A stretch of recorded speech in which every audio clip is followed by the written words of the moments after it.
What happens when a late-night host pushes too far and a royal guest decides he's had enough? You won't believe what unfolds when Prince Harry sits down with Stephen Colbert for what was supposed to be a routine promotional interview, only to witness one of the most explosive confrontations in late-night television history. The tension that's been building for months finally erupted in spectacular fashion, leaving viewers stunned and social media in absolute chaos. Before we get into this incredible story, make sure you hit that subscribe button and drop a comment below, because you're not going to believe what unfolds when these two powerful personalities collide in ways nobody saw coming. The atmosphere in Studio 1A was already electric, as Prince Harry made his entrance to thunderous applause from the studio audience. What started as typical Colbert banter quickly transformed into something far more sinister, with the host's signature smirk taking on an almost predatory quality as he sized up his royal guest. The Duke of Sussex, dressed impeccably in a navy suit, settled into the guest chair with the confident demeanor of someone who had weathered countless media storms, completely unaware that he was walking into what would become a carefully orchestrated ambush.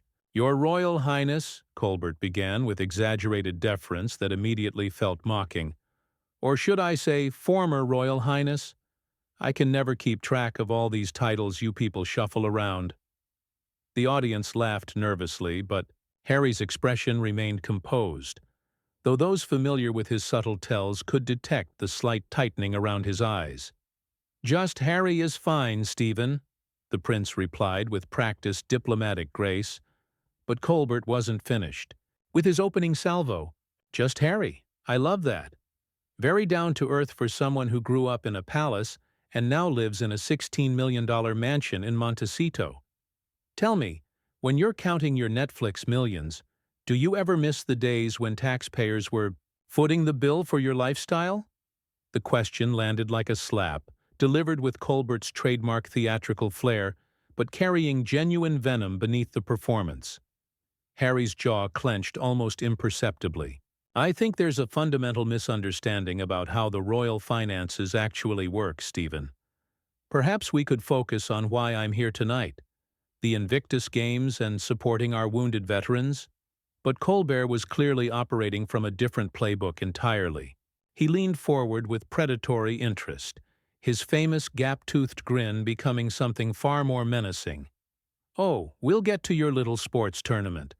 But first, I'm curious about this whole supporting veterans narrative when you abandoned your military duties to become a Hollywood celebrity. Isn't that a bit like a deserter lecturing others about service?" The studio fell into an uncomfortable silence. Even the production crew seemed to sense they were witnessing something unprecedented. Harry's media training was legendary, but Colbert's attack was unlike anything he had prepared for.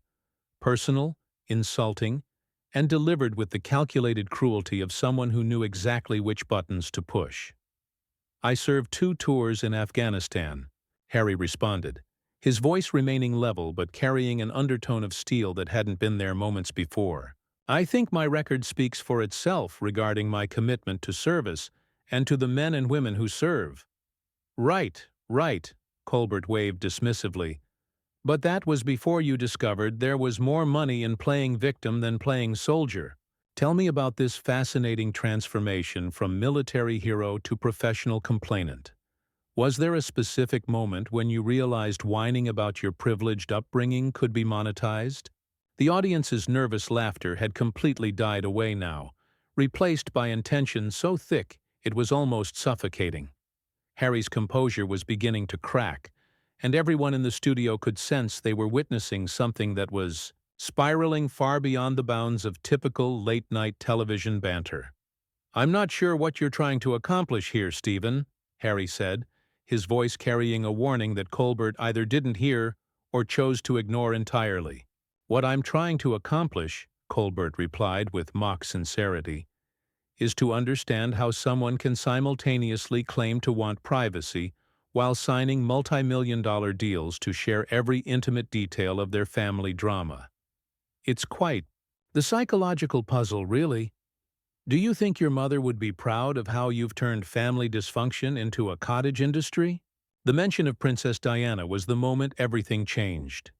Harry's carefully maintained composure finally cracked, and for a split second, everyone in that studio saw not the polished public figure, but a son whose deepest wound had just been deliberately reopened on national television. The silence that followed was deafening, pregnant with the promise of something explosive about to unfold. But this was only the beginning of what would become the most controversial interview in late-night television history, as Colbert's relentless assault was about to push the Duke of Sussex past his breaking point in ways that would shock viewers around the world and leave both men's reputations forever altered. The moment Harry's face transformed from diplomatic composure to barely contained fury, Colbert knew he had struck gold. Like a shark sensing blood in the water, the host doubled down with the ruthless calculation of someone who had built his career on destroying others for entertainment. "Oh, did I hit a nerve?" he asked with theatrical concern that fooled absolutely no one. "I'm just wondering what Diana would think about her son cashing in on the very media circus that contributed to her death. Seems a bit hypocritical, doesn't it?" Harry's hands gripped the armrests of his chair so tightly his knuckles went white.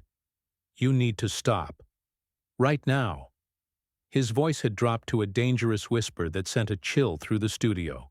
The audience sat in stunned silence, sensing they were witnessing something that had crossed far beyond the boundaries of acceptable television. "Stop what?"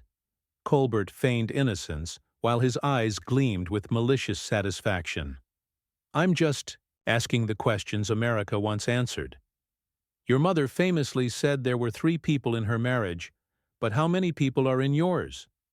Because from where I'm sitting, it looks like you, Meghan, and a whole production crew documenting your every move for profit."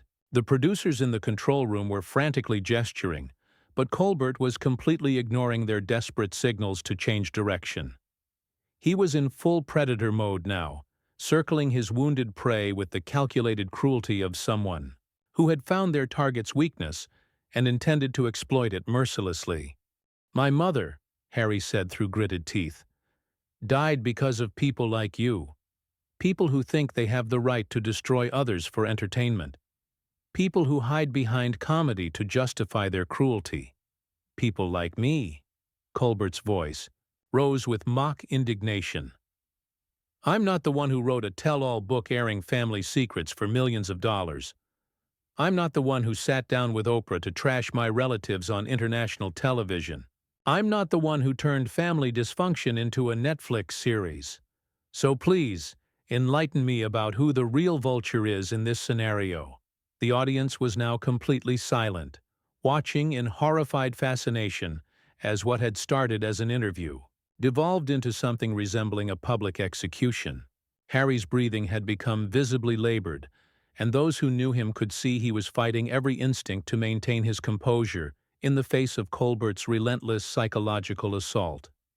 "You want to know the difference between us?" Harry's voice was barely audible but carried the weight of absolute fury. "I'm trying to make something positive from pain. You're just inflicting pain for applause." Colbert laughed, a sound devoid of any warmth or humanity. "Oh, that's rich coming from someone who made millions telling the world how terrible his family treated him. Tell me, Harry, when you were writing Spare, did you consider how it might affect your father during his cancer treatment? Or were you too busy calculating the book sales?" The mention of his father's cancer was the moment Harry finally snapped. He shot to his feet so violently that his chair nearly toppled backward, his face flushed with rage, and his entire body trembling with barely contained fury.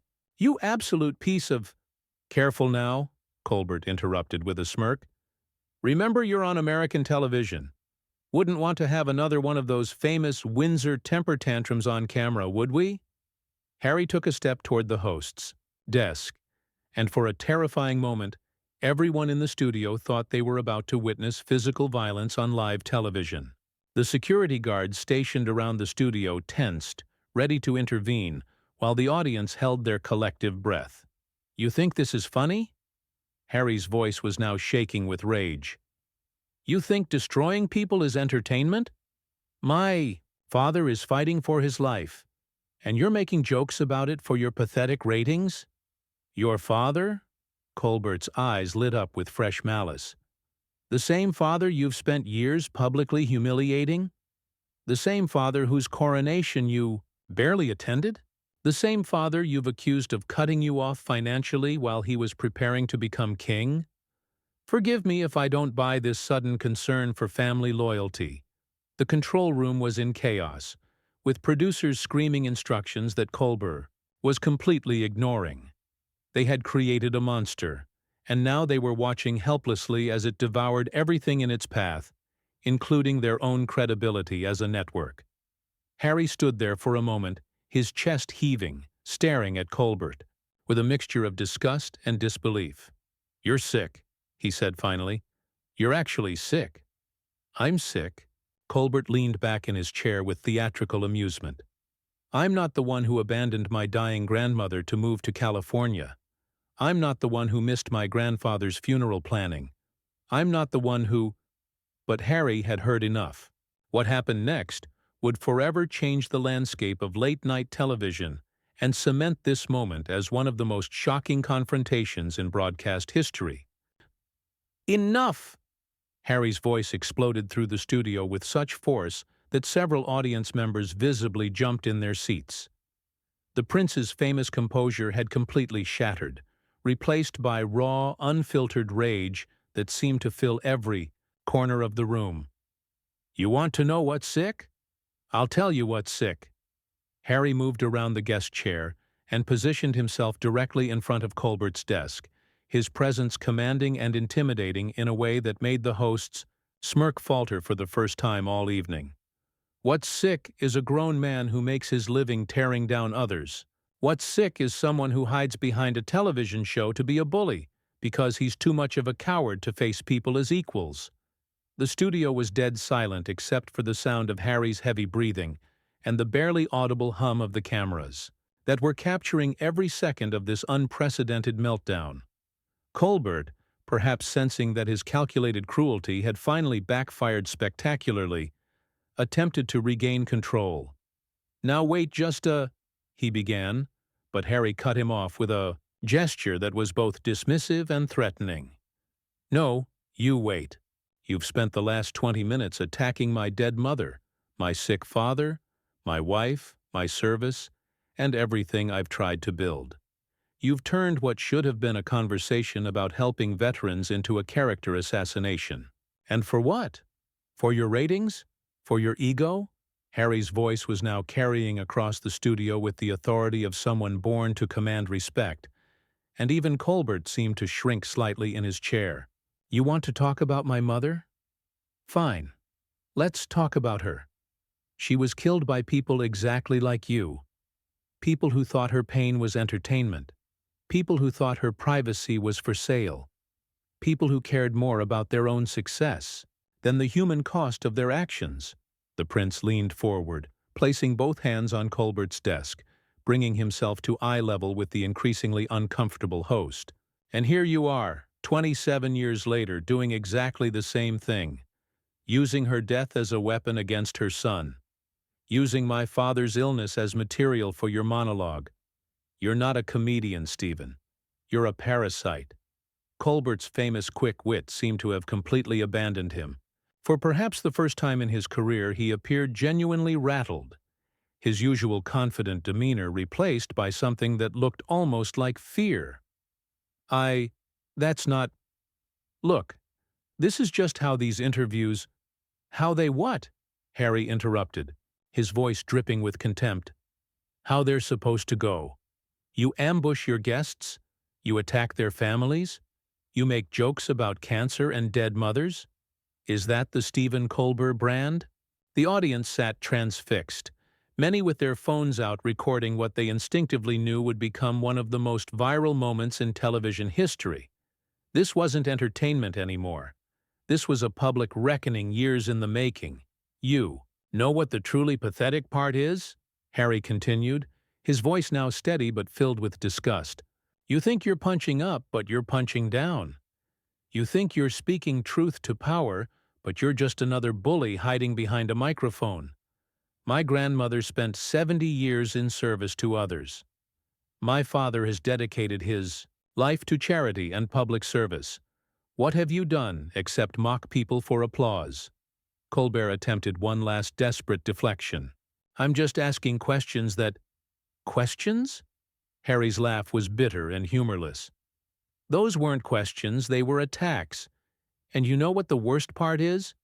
You're going to go home tonight thinking you won something. You're going to tell yourself that you held me accountable or exposed some truth. But all you've done is show America exactly who you really are.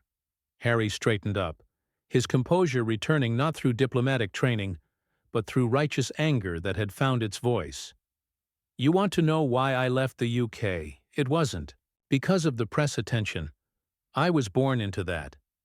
It wasn't because of the protocols or the duties. I understood those. It was because of people like you. People who think cruelty is clever. People who mistake destruction for journalism.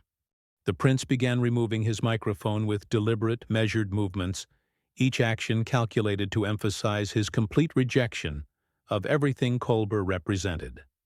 I came here tonight to talk about veterans who've sacrificed everything for their countries, men and women who've lost limbs, who battle PTSD, who struggle to find purpose after service. But you couldn't even give them that respect. The Invictus Games isn't just a sports tournament. It's proof that people can overcome their darkest moments and find strength they never knew they had. It's about service, sacrifice, and healing. Everything you've demonstrated tonight that you know nothing about. Harry dropped the microphone onto Colbert's desk with a finality that seemed to echo through the stunned studio. You've built a career on being clever at other people's expense. Well, congratulations, Stephen. You've shown the world exactly how small and cruel a person can be when they think they're untouchable. The prince turned toward the audience, his bearing once again regal and commanding. To everyone watching at home, I apologize that you had to witness this. You deserved better. Our veterans deserved better. My family deserved better. And frankly, America deserves better than this.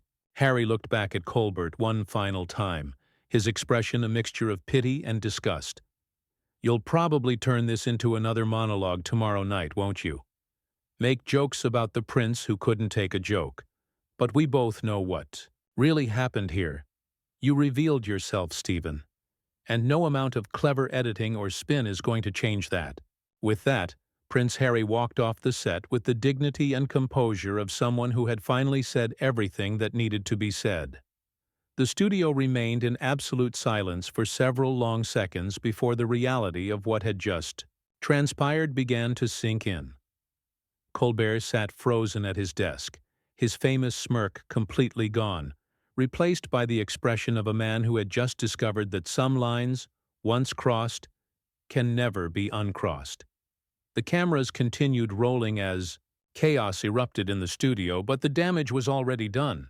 In the span of 30 minutes, one of late-night television's biggest stars had revealed himself to be exactly what his critics had always suspected: a clever bully who had finally met someone willing to fight back.